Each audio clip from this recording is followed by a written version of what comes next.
Habacuc, chapitre 2. J'étais à mon poste et je me tenais sur la tour.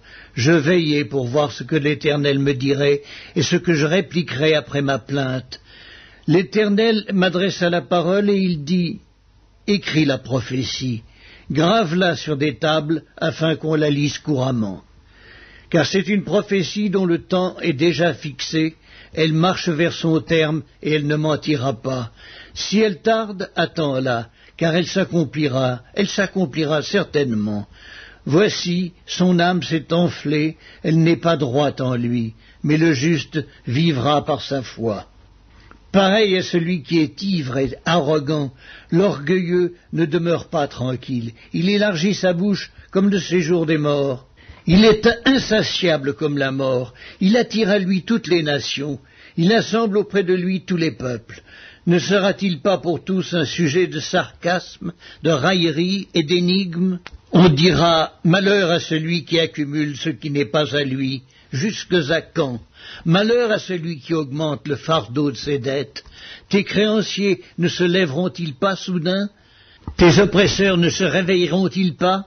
Et tu deviendras leur proie. Parce que tu as pillé beaucoup de nations, tout le reste des peuples te pillera.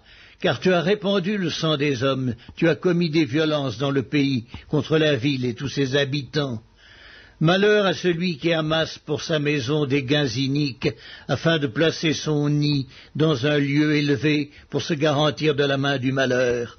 C'est l'opprobre de ta maison que tu as résolu, en détruisant des peuples nombreux, et c'est contre toi-même que tu as péché, car la pierre crie du milieu de la muraille, et le bois qui lie la charpente lui répond.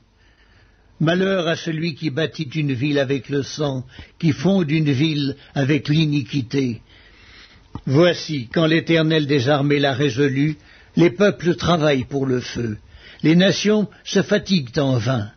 Car la terre sera remplie de la connaissance de la gloire de l'Éternel, comme le fond de la mer par les eaux qui le couvrent.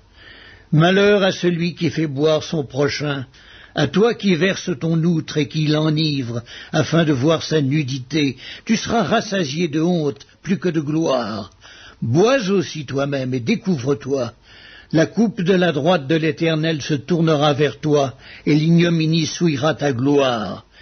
Car les violences contre le Liban retomberont sur toi, et les ravages des bêtes t'effrayeront, parce que tu as répandu le sang des hommes et commis des violences dans le pays contre la ville et tous ses habitants. À quoi sert une image taillée pour qu'un ouvrier la taille? À quoi sert une image en fonte et qui enseigne le mensonge pour que l'ouvrier qui l'a faite place en elle sa confiance, tandis qu'il fabrique des idoles muettes? Malheur à celui qui dit au bois, lève-toi, à une pierre muette, réveille-toi. Donnera-t-elle instruction? Voici, elle est garnie d'or et d'argent, mais il n'y a point en elle un esprit qui l'anime. L'Éternel est dans son saint temple, que toute la terre fasse silence devant lui.